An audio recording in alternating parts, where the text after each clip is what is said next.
Welcome to the CFB Dynasty Podcast with hosts Matt Knowles and Brian McElfish. Hey everybody, how you doing out there? This is the CFBDynasty.com College Fantasy Football Podcast. We have a great show for you today. We're going to be talking about the reveal of the first preseason top 25 running back rankings for 2023. My name is Matt Knowles. I'm here alongside the one and only Brian McElfish, as well as Brian. Where's that other guy that's normally with us? Don't we normally have somebody else on the show with us right now? Where's he at? He's getting a haircut. What? So what you're saying is translation. Doug is on assignment today for CFB Dynasty. He's not getting a pedicure. He's not getting a manicure. He's on assignment. He might be. Hell, I don't want to hear about that. Anyways, today it's just me and BMAC, like old times. We're going to be talking about the top 25 running back rankings. There's a lot of stuff to talk about. But before we get there, we have a couple of interesting topics that happened in college football this week, things we want to get into. So BMAC, I know you are someone who is really against the rules changes that were presented in college football, especially when it relates to timing. And they put through this week that the clock, for the first time in decades upon decades, is not going to stop after a first down anymore, other than inside the last couple minutes of the half. It's going to cut down the number of plays in a game. What do you think about this rule being implemented? And do you think it's going to have a big enough effect on college fantasy for us to even be worried about it? No, I don't think it's going to really affect fantasy all that much, other than it's going to diminish the number of plays in a game. So it could more negatively affect the extremes of, a heavy running offense, whatever, versus, heavy passing offense. I just don't like how it was presented. They kind of like pushed it out there with one ridiculous item where it's going to what was the fourth and most ridiculous one? I can't even remember, but it was the clock doesn't stop even on incompletions or something stupid. Yeah, it was something. Yeah, something ridiculous like that. Yeah, so they put out that clearly ridiculous just there for one. a negotiating ploy. Exactly, 100%. It's just the government doing government things, in my opinion. So I don't like it. I don't know of anyone that was clamoring for less college football. All of the people that I know here in the South that love the sport, and even those that I know that are up in Big Ten country or whatever, they don't want less football. They set aside their Saturday to watch their team. They don't care how long it goes, and they're there, and more football is better. So, yeah, I do think. I mean, I understand that they're trying to find ways to get the game shorter. In the pros, many years ago, they cut halftime down from 15 minutes to 12 minutes. In college, you have to have a 20-minute halftime because you have both bands that get out there and perform, so they can't cut the halftime down any. We've seen offenses, especially that started out west, that run as fast as they can, 12 seconds from snap to snap. And so they needed to find a way to be able to get those games down, because right now games are averaging, 3 hours and 40 minutes long. I hate the fact that that's the way they're going to do it, but as we've seen, people are going to find a way to get around it. People are going to find a way to get around it. They're going to find a way to keep those stats up. I think that we might see some quarterback numbers that might come down just slightly on the top end, but it's going to be across the board. It's not like it's only going to affect one team. So I don't think that the effect is going to be something where one team is going to be harmed and the other 132 are going to be fine. It's going to be across the board. So, yeah, man, it's more about the fans, to where it's like we get a little less football and a little more ads. Yeah, agreed. That's basically it. A little more money in the pocket of those other people making those decisions. So, speaking about money in the pocket, the other story this week is about the transfer portal. And you and I, before we got on the podcast, we talked about certain rules and how whenever you put a rule out there, people are going to try to find a way to nudge right up against it, see how they can push it to try and to benefit themselves. It's just part of human nature. Well, you look at what's going on with Colorado. Colorado has their spring game. As soon as the spring game is done, 18 players from Colorado jumped in the portal. That's 41 players on Colorado that have jumped in the portal since the end of last season, granted, they were a 1-11 team. Granted, primetime, Deion Sanders wants to go in there and rebuild this program quickly. But to have a situation where he might have 60 of 85 scholarship players be new from the year before, do you think that this is the perfect example of how the portal is broken? Or are you like, hey, whatever, it's all good? Yeah, man. I think you look at what's happened with college basketball. You brought this up pre-show too, and I agree. I loved college basketball. I used to watch it all the time. I couldn't name one college basketball player right now, not one. And that's just because my interest fell off because, like you said, you've got now it's weird. Like if you fast forward it to college football, you've got to scout existing college football players all across the country. You've got to re-recruit your own team all the time. And it's just a terrible setup. It's definitely going to be short term, but whatever's coming in the near future where it's more governed by the conferences and players are compensated based on conference money and all that stuff. Can't wait because what's going on in Colorado, while it's probably fine for Colorado, I mean, that kind of stuff sucks. Just like it sucks when you've got, coach leaves and all the best players follow him to whatever the new destination is. It's not great for the sport. Yeah. As everyone on this podcast knows, I'm a big NC State fan. North Carolina State has had, I think we had 5 guys or 4 guys leave in the portal. I think we're getting 5 guys back. But one of the guys in the portal for NC State, his name is Duhan Mahorsic. And people are kind of clamoring because like, this guy is showing how ridiculous it is. He's about to go to his 6th school in 6 years. Granted, some were lower level or JUCOs. But the fact of the matter is that is just like somebody hopping from job to job. 6 schools in 6 years is ridiculous. And there needs to be something that can govern that to kind of get it back down, because college coaches shouldn't have to be looking at high school guys and looking at the portal and looking to re-recruit their own team every year. The portal is fine, but you shouldn't have to re-recruit your entire team every year. That just gets a little ridiculous. I mean, one of the guys, DJ Burns, is coming back. He just announced yesterday he's coming back, and it's like, oh my goodness, we might get this same guy for a second year. And it used to be, you're like, man, I don't want this guy who's only going to be there for a year or two, because you want some longevity and some commitment. And now you're just thankful if you get a guy for 2 years. And that just seems a little ridiculous to me.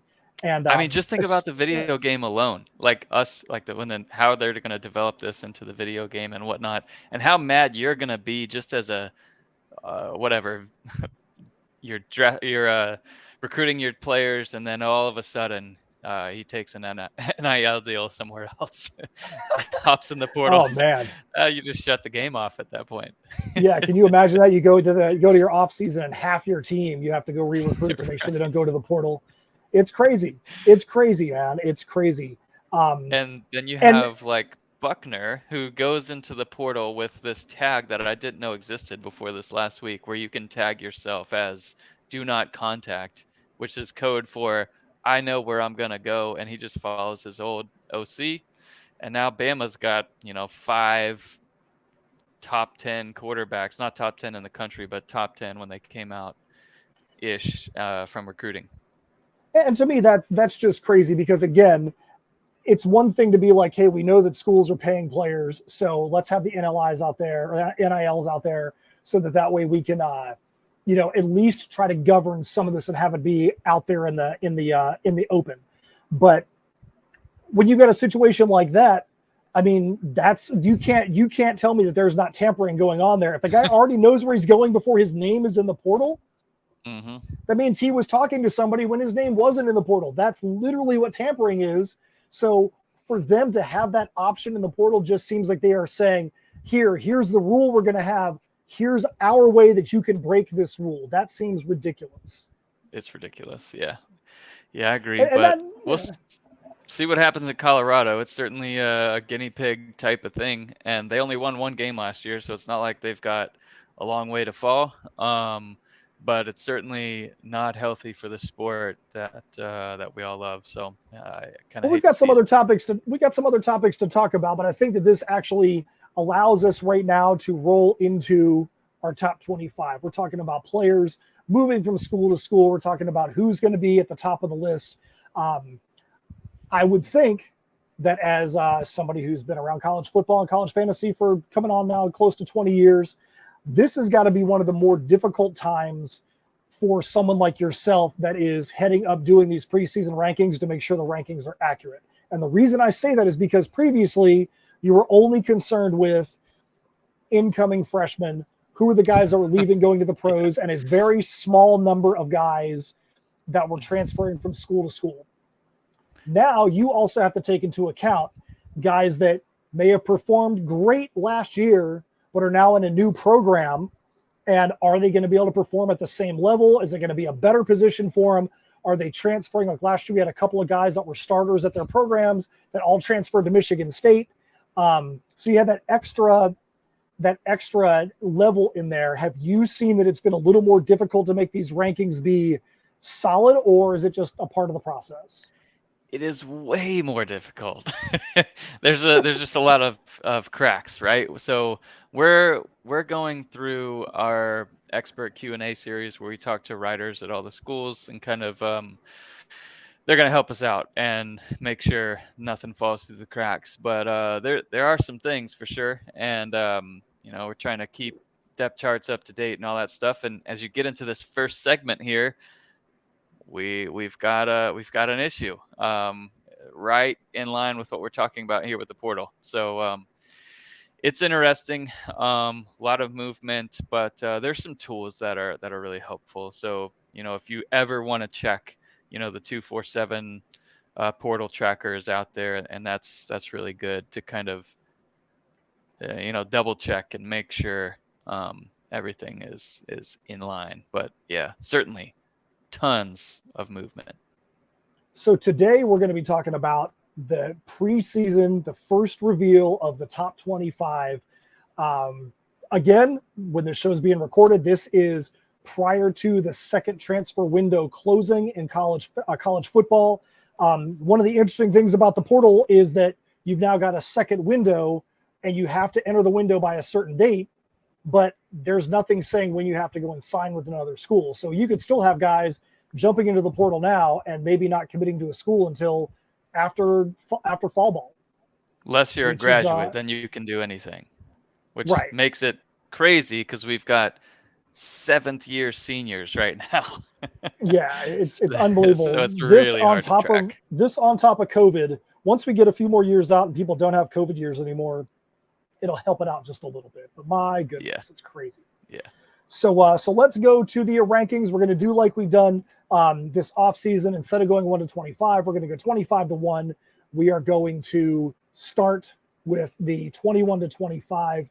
BMAC, I'm going to read them off, and then you can go back and comment on any of them specifically that you want to call out.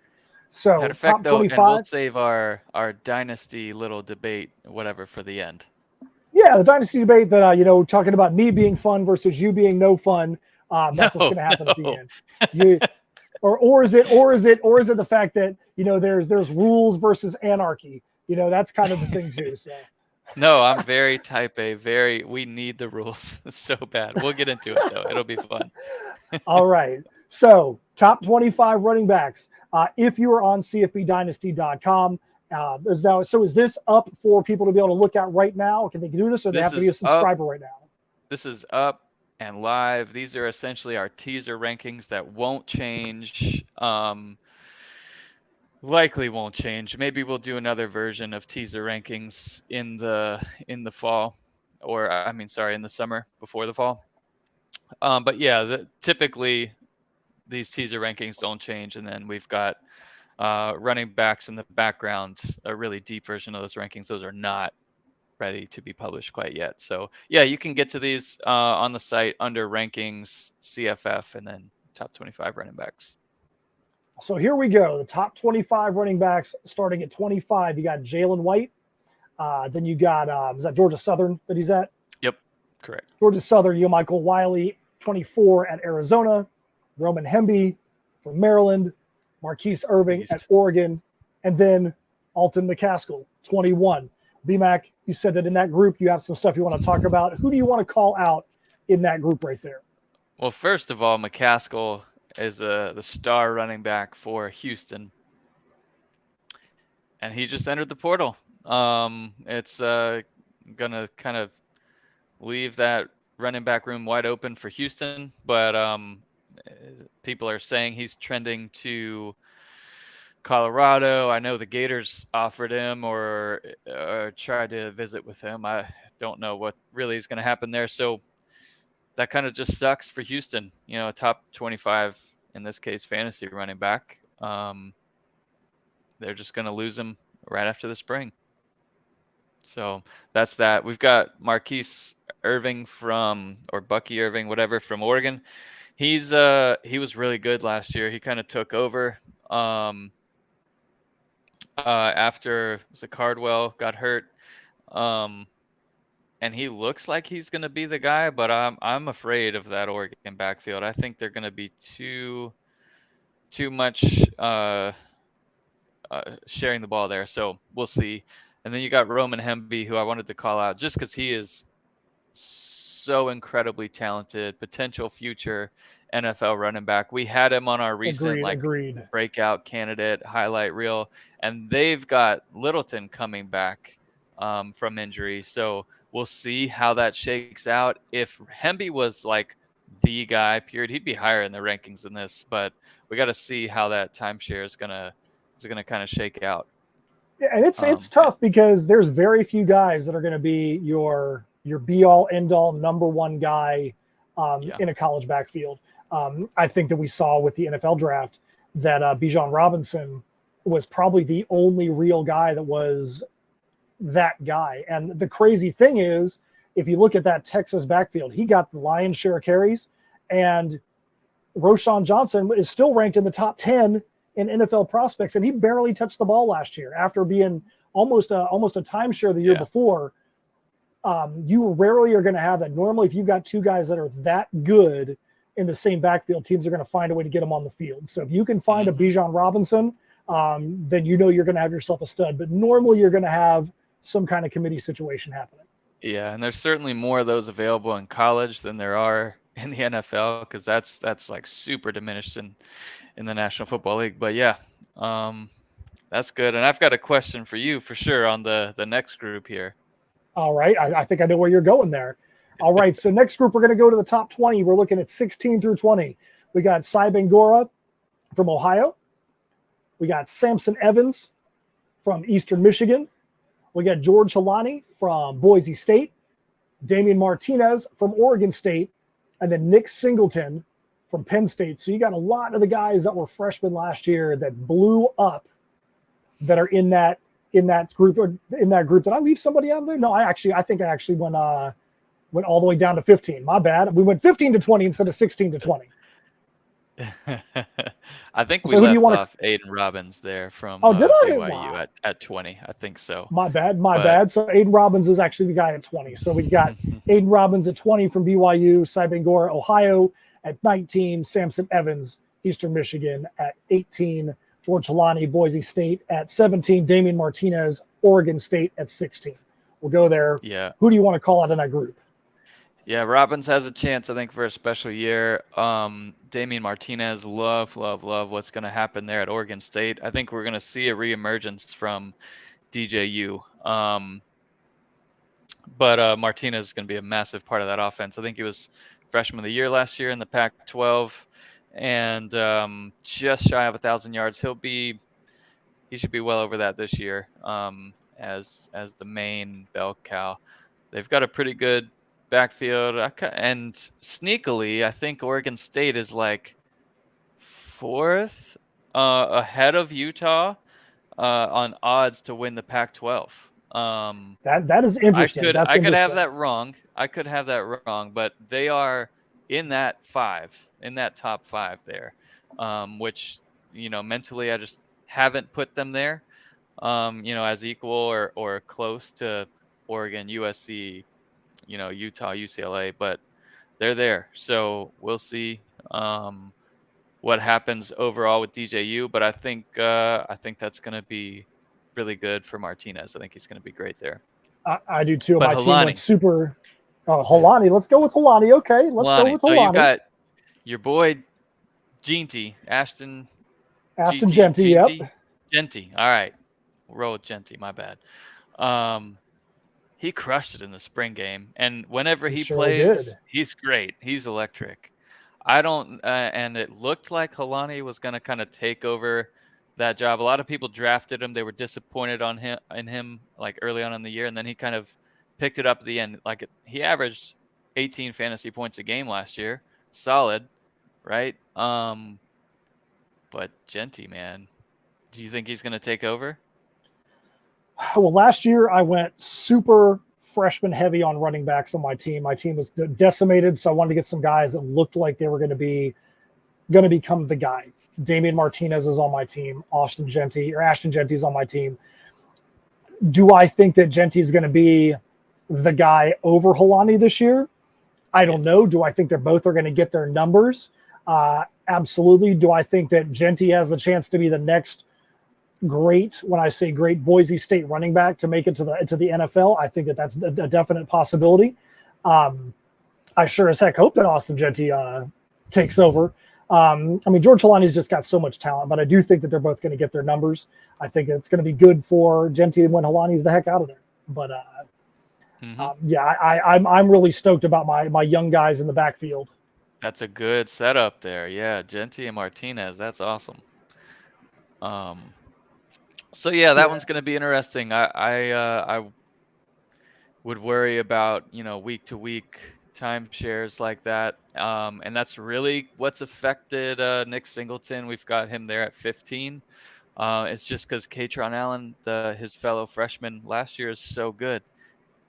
And specifically really good in the red zone. So, Singleton's going to bust his. Will he get 25 carries a game? No, I don't think that's going to happen, especially with Drew Aller there as more of he's going to probably take off a little bit more than they have in the past at the quarterback position. So Singleton talent-wise, top 3.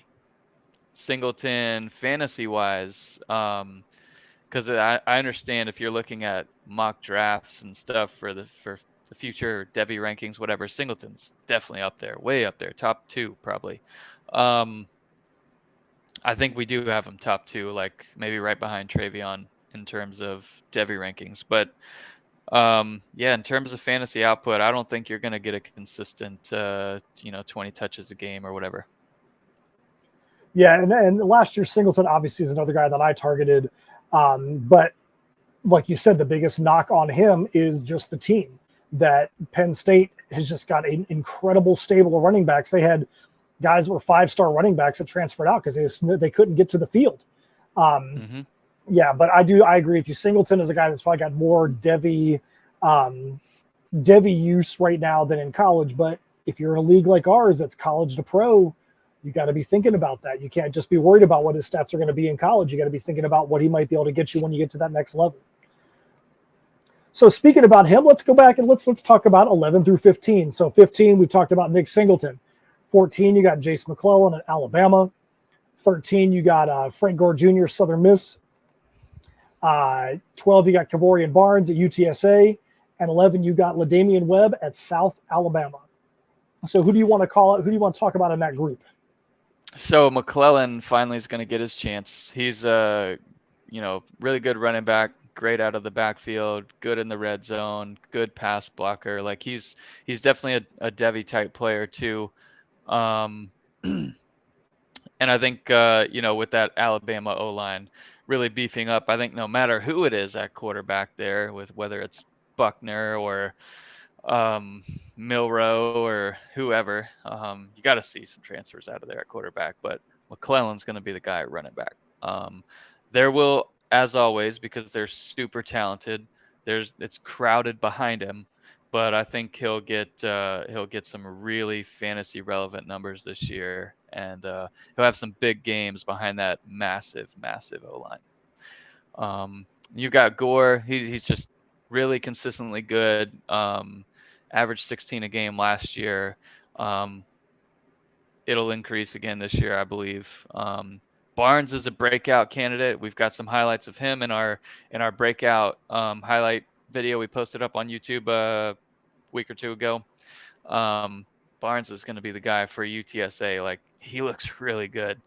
He runs like angry, but he's also fast. So I think in that offense where everyone else is basically returning except for a couple of O linemen and running back, Barnes taking the lion's share at running back there. And then we've got your boy Webb there. Had up and down season in terms of making you angry, where he would go 45 points and then 2 points, averaging out at 19 a game.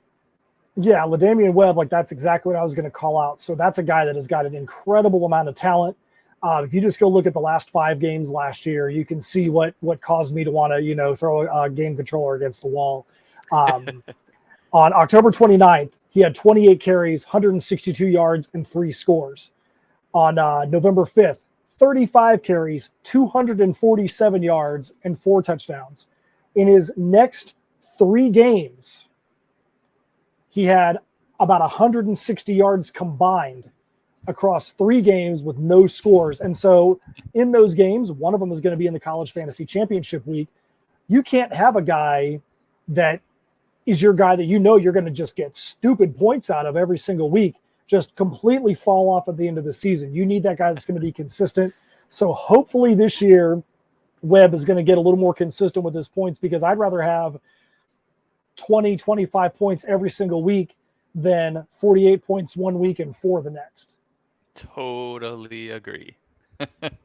Unless you're in best ball. But yeah, that's super frustrating. Hopefully he'll have a more consistent output this year. But, massive upside for him, because he did have those breakout games and he did have those letdown games, but he still had 210 fantasy points at 19 a game. So let's make the graph a little smoother, and I think you'll have a great year with Webb this year. Well, I'm feeling good about my running backs. We've already talked about 3 of them, with Genty and Damian Martinez and LaDamian Webb. Now I just got to get every other position to be not sucking. I don't know if you're going to be like me, where you've got to draft receivers all over again, but I'm going to go into the draft with 1. So I'm going to have with 1. Yeah. Last year, 6 new. Last year, I think I had 5 or 6 guys that left. And I was in trouble at running back and wide receiver last year. And oddly enough, because of what we talked about with the portal and because of what we've talked about with guys having extra years, I think I'm probably the only team in the history of college fantasy football that can say I've got 5 quarterbacks that have not changed for now coming up on the 3rd year, because 4 of the 5 of them just keep going into the portal.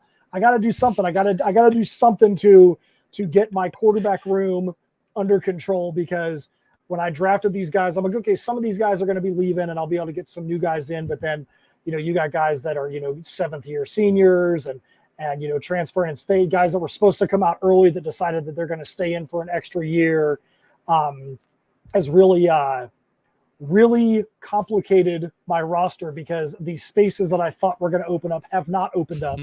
So, frustrating. Frank Harris, I love you, man, but when you're starting to collect Social Security, you better not be on my college fantasy team anymore. Oh man, that's funny. I always like to have at least one spot where I'm going to have someone new come in with some flexibility there. Yeah, flexibility for trades. I mean, when it sucks. It sucks because you don't want to just go cut a guy, especially when our league where you've got limited cuts and limited pickups. You don't want to just go cut a guy that's got quality, but when everybody's quality is kind of middle of the road, you're like, well, which one of these guys do I drop? So it makes it tough. Right. So that being said, we're talking about running backs. So now we're going to go into the top 10. We're going to look at 10 through 6 right now. And then when we get into the top 5, we'll start to break it down a little bit less than these big chunks.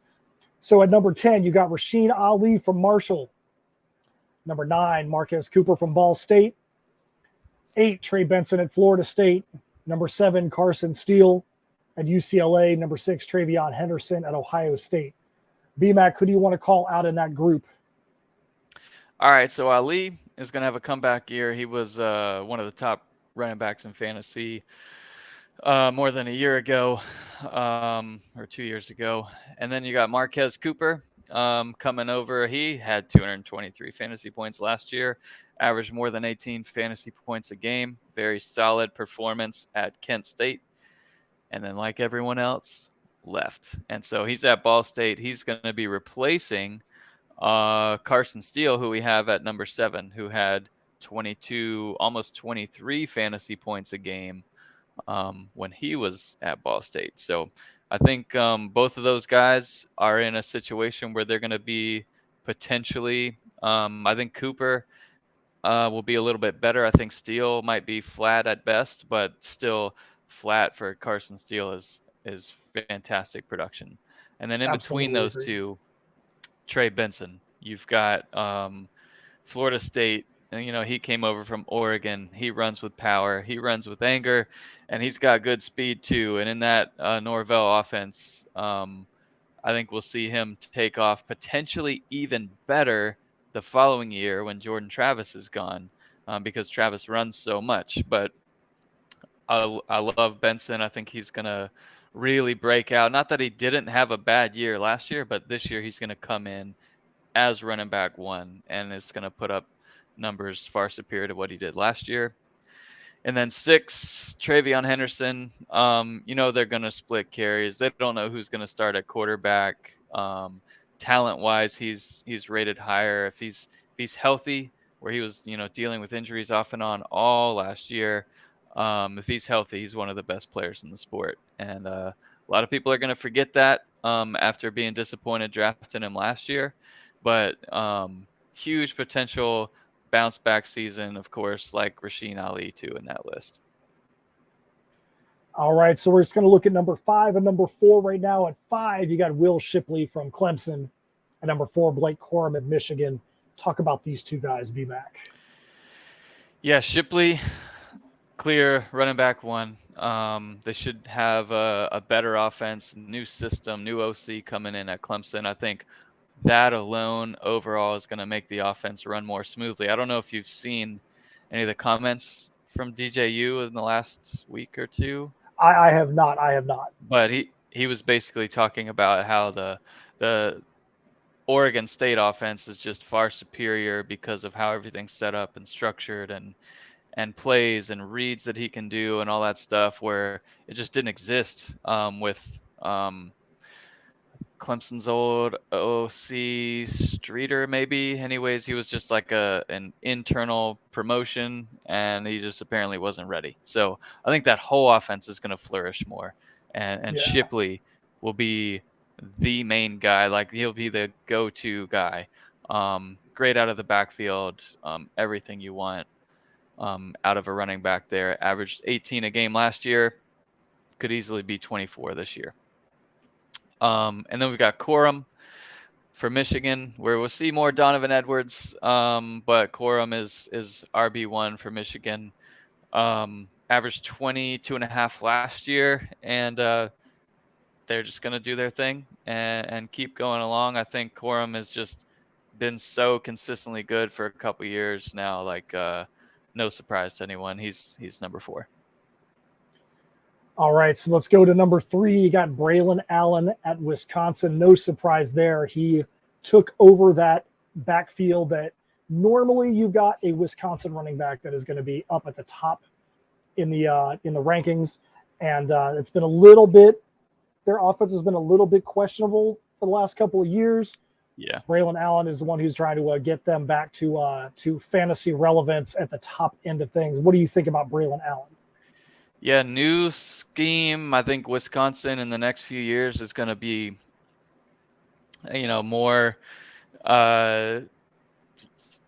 present day college football offense than they are currently. But I think there's going to be a transition period, and you heard the OC talk about it with the new staff there. But basically saying they'd be dumb with the current O-line and Braylon Allen not to feature that. They're not just going to come around and chuck it around the yard. I think there will be more, and it's more in the future. But for right now, I think Braylon Allen, with this breath of new life here of the new coaching staff, has a chance to really break out. He had some awful games last year where you drafted him really high, and understandably so, and then he just really sucked and then picked it up at the end of the year last year. But like Braylon Allen a lot this year, it's possible that the current owner, if you're in a dynasty league or whatever, and you can make a play for him, it's possible he's heavily devalued. But if you can snag him up, for one of the running backs below him, I totally would. Yeah, if somebody's going to trade him for anything less than a mint, I think that's a foolish maneuver. I think he's going to have a chance to be a big time producer for you this year. Yep. All right, number 2, we're heading back over to the SEC. Raheem Sanders at Arkansas. BMAC, tell us why you like him so much. Yeah, the Rocket. I think he's just NFL potential running back and in a great system. He's just the guy, clearly. Great O-line, a tough schedule though. So that's the only real concern with Rocket Sanders. Like, he is the feature running back. He's, going to probably outproduce what he did last year, which was 253 fantasy points, 21 a game. Easy selection there at 2. You could flip-flop any of the, Sanders, Allen, Corum. I think they're all kind of bucketed there together in a tier of their own. And last but not least, we're going to go to number 1, Ole Miss, Quinshon Judkins. Crazy. What do you think about him being at number 1? Thinking about the Lane Kiffin offense. So Lane Kiffin, whether you watched him as the OC at USC and all the stops in between, he likes to lean on something that the defense can't stop. And in a lot of cases, it was a quarterback receiver combo that was basically the staple. Or and I could have my years mixed up, or it could have been like Amari Cooper at Alabama when he was the OC, just kind of leaning on him. And again, I hope I don't have my years mixed up, but I could. And it's shifted hardcore to the running game for Ole Miss. And Judkins averaged 22 fantasy points a game last year, 264 fantasy points. And I don't see much changing. I think they will. They've got this, 3-headed quarterback right now, which is really kind of interesting. When I saw Spencer Sanders come, Walker Howard come in, I was, I've got Jackson Dart. I was thinking, oh man, there's no shot for him. But apparently he's had a great spring and potentially leading that quarterback room. So I'm holding on to him for now. But Judkins clearly is the guy. He is what's going to make that offense go. And then they will do everything else off of Judkins and his production. So easily I think if you, running back 1. I think if you look at Kiffin in the last few years, he's become a guy that has to have that bell cow running back. When he was at FAU, had Devin Singletary there that turned Devin Singletary into an NFL running back, complete absolute stud in college fantasy football at Florida Atlantic. So it's not outside the realm of possibility to see a Lane Kiffin offense that's built completely around the running back and all the other pieces flow around him. Yeah, Kiffin's just great. I think he's elite on offense, and he'll feature whatever the defense can't stop. And last year was Judkins. All right, so that is the top 25. As BMAC said, this is the teaser rankings. Don't expect a lot of changes to happen to this list, but don't be mistaken. Not so fast, my friend. There will be a lot of changes to the actual rankings because we still have the transfer portal is still open.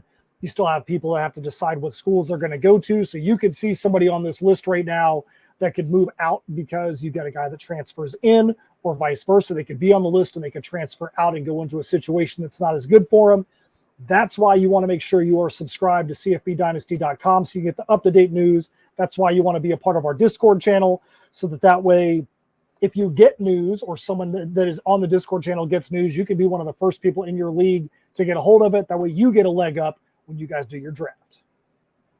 Heck yeah. So speaking about the draft. We'll probably have, 350 running backs ranked at some point here, probably early in the summer, and then 600-ish receivers. That's all going to be for our supporters. And, looking forward very much to spending a ton of time dialing those things in and getting them ranked. So speaking about the draft, we've had a little conversation that's gone on prior to the show, and this is something that's gone on for quite a while. As you know, the home league for CFB Dynasty is a college to pro dynasty league with very, very limited pickups. In this league, you've got a college team that the first year we drafted college and pro. Since that time, you only draft college, and guys move from your college team up to your pro team. So one of the only ways to be able to improve your pro team if you haven't drafted well in college is through trades. College players, draft picks, and pro players are all allowed to be traded. The debate that we have is how far out into the future should you be able to trade picks?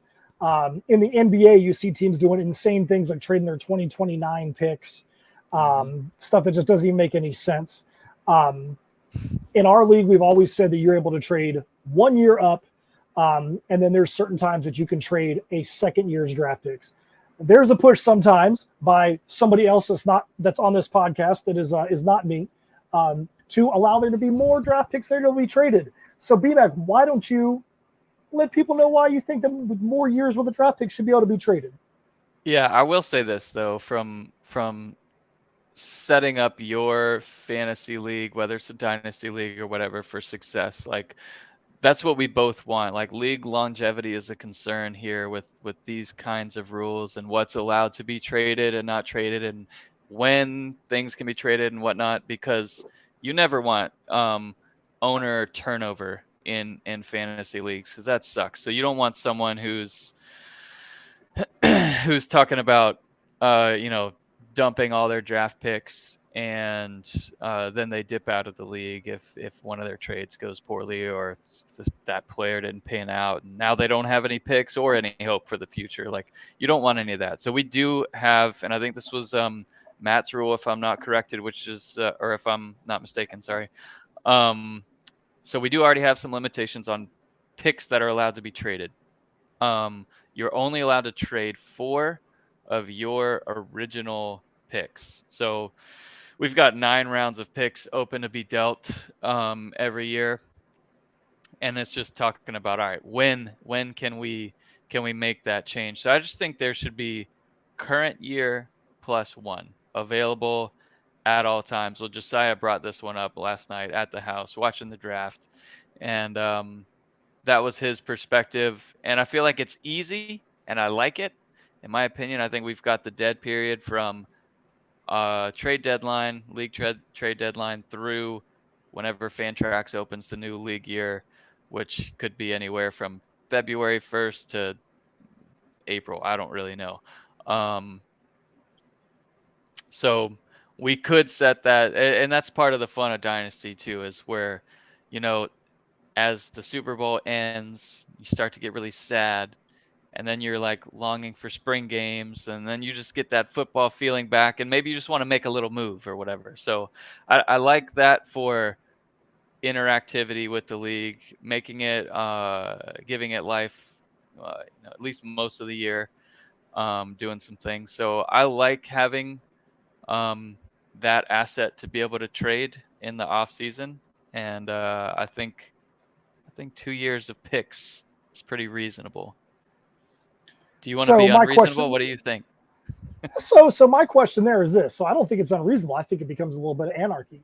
I think that you can have whatever you want to have. We could say that you could have 8 years of picks that are available, and everybody's going to be under the same guidelines. The problem is that to me, I think we need to make sure, and I think that commissioners out there, you want to make sure that you've got rules that can be governed easily without intervention and without interaction by the commissioners or the leaders, because especially in this day and age, we're all busy.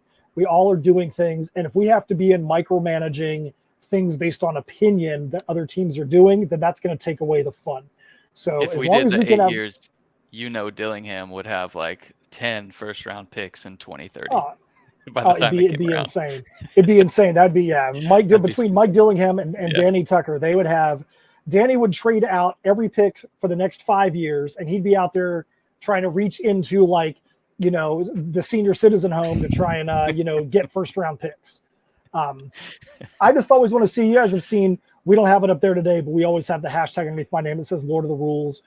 I'm really big about making sure that there's a constitution within the league, make sure that rules are agreed on, it's in the document, so that way if a dispute comes up, that the entire league can go back and focus on that. Because if you can focus on your league rules that were set up at a time where the dispute wasn't a dispute, you're going to have a lot less situations where there's hurt feelings or people feel like it's something that's targeting them. And I just like having set dates. Last year in our league, because we had a lot of, there's just a lot of movement and a lot of things that were changing, especially people coming back off of COVID, not really being sure. Yeah, COVID really wrecked a lot of stuff. Yeah. COVID wrecked a lot of things. And there was a couple rules that we had last year that we got a little bit lax on. And we need to pull those things back in. One of the things I would suggest to any league out there is make sure that you've got set rules, set dates, no matter what they are, that everybody in the league can say, hey, if I'm somebody that's going to have my mind focused on the league 365 days a year, or there's somebody that's saying, I only want to be focused on it 210 days a year, 7 months out of the year, they know, hey, in our constitution, it says draft pick trades open up on this date, whether it be the Monday after the Super Bowl or things we've talked about, the Monday after the NFL draft. When are you going to start running free agents in your pro league? You know, when's the next year of draft picks going to open? As long as you have those things set up so that way the league has it documented so that they know when they can prepare for it. Or if somebody decides they don't want to prepare for it, it's not a surprise. You can be like, dude, it's literally in our constitution. It's right there. It's your own fault for not making those trades or not being involved, because it's right there for everybody to be able to utilize. Mm-hmm. And I love your idea of tying the calendar to big football dates. Like before, we had when, you know, signing day was one signing day and it was consistently February, early February, whatever. That's when we opened up trades, I think, at that point. Yep, that's when our off-season trades opened up. Yep. It ran into problems when Fantrax's season wasn't, or the new league year wasn't available, and we couldn't make trades and stuff like that were, you know, documented by the league. We had to write them down or remember them or whatever. So ran into some problems with that. But yeah, I love that. I feel like that part makes it super easy to know, like, all right, NFL draft is this or that. And quite honestly, like, I don't even know how it works. Because in Fantrax we have it just set up right now where it's like you get one extra year of picks allowed to be traded. So I guess it's after our draft is when new ones pop in. I really don't know. It might be. I'd have to go back and look, but I feel like it only shows 1 year. Like when we're in our season, I feel like there's only one season that's showing up then. But I'm not sure. I don't know either. I think I don't really know. I think it would probably show that next year after the draft. So what do you guys think out there? If you guys are in the Discord, we want to know what you guys do in your league. And one of the things that we would really like to hear is what the biggest dispute, the biggest point of contention has been in your league and what you did to resolve it. Because as BMAC said, the most important thing, especially when you're in a dynasty league, especially when you're in a Devy league, is having those owners stay consistent. Because nobody is going to want to join a league when their roster that they're coming into has been decimated. I play in 2 different leagues. I will say I've joined a couple like that, knowing that I was going to pay Zach Tao. I joined one of his leagues knowing this roster sucked. And I was paying whatever, $75 a year to play. But I was able to turn it around and win some money back the second year, which was pretty great. But I think you're right, though. Like, most people won't want to do that, but it is kind of like hopping into the NCAA video game and taking over a 1-star type of team. But you're against all odds, and that kind of thing is fun. But yeah, you're right. In most cases, nobody wants a disadvantage. Yeah. So yeah, like And then you that said, ruins go up the to whole the league. Discord. Yeah, go up to the Discord and let us know, because that's one of the biggest things. And my training in the white collar world was looking at databases and looking at rules in databases. And the first thing you looked at was, okay, if this is the rule, how can this rule be broken? And you try to close every gap that you possibly could. As commissioners, don't be afraid to have the longest constitution that you can out there, because you want to make sure that you've got a rule, and that rule has got every loophole closed that you possibly can. Because the worst thing that can happen is you put a rule out there, you think it's great, and then you have somebody in your league go and find the wide open loophole that you can drive a semi truck through that compromises the integrity of the league. That's why in our league, we've got the Ryan Tannehill rule that we put into play many years ago. And that says if you've got a player that knowingly changes position, like a Roshan Johnson or a Ryan Tannehill, that's going to change from quarterback to another position or vice versa, that as soon as you find out that that person's not allowed to play out of position.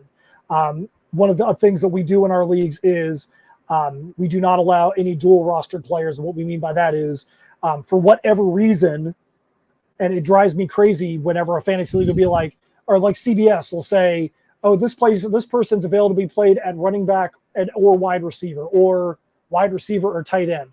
Not in our leagues. In our leagues, Right. If you draft them at a position, that's the position they have to play out, unless it is well known that they have changed position. Because if you allow that, then if you've got roster limits, hey, you can only have 7 running backs, 7 wide receivers in your dynasty, and then you give somebody the ability to play out of position. Well, now it's like they've got 8 running backs or 8 wide Right. receivers. And that's one of those loopholes that start to get hurt feelings. Last thing you want is for people to have hurt feelings because you're not enforcing the rules right. You want to make sure that those rules are there, so that way winners and losers can be determined by the rules, protected by the Constitution, and go from there. Love it. Yes, absolutely. So, and you're the best at it. So, if we were to put this up for like a league vote, I would vote just keep it +1, and then when the draft is over, boom, the picks are available. We don't have to change a setting. But what would you propose? So I still think we should tie it into dates, like you said, dates on the calendar. When the NFL draft is done, that way you've seen where your college guys are going in a day. You've seen where they're going. You see what your roster is. You have better evidence and better understanding of what your pro team is going to be at that point. That's where we'd open up that second year. That way it's tied into dates and we go from there.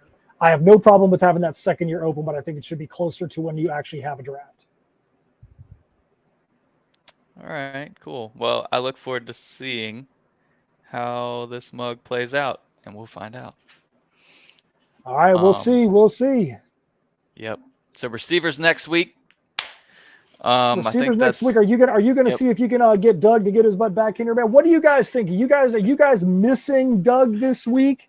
Are you guys want Doug to schedule better so that way he's actually available for the pod? Do you want Doug to be here? Do you want Doug to take a hike and get to stepping? Get him off of here and just be me and B-Mac? No, we don't want that. We want Doug back. Doug's a fun dude, and Doug's really into it. Tell us why you guys missed Doug being on the show this week. How about that? All right, that being said, my name is Matt Knowles, alongside the founder of CFBDynasty.com, Brian McElfresh. We've had a great time today. Next week, we're going to be talking about the preseason wide receivers for the top 25 ranking there, and we'll go from there. Hope you guys are having a great time out there. Hope you guys have a great weekend. We'll see you guys later. Adios.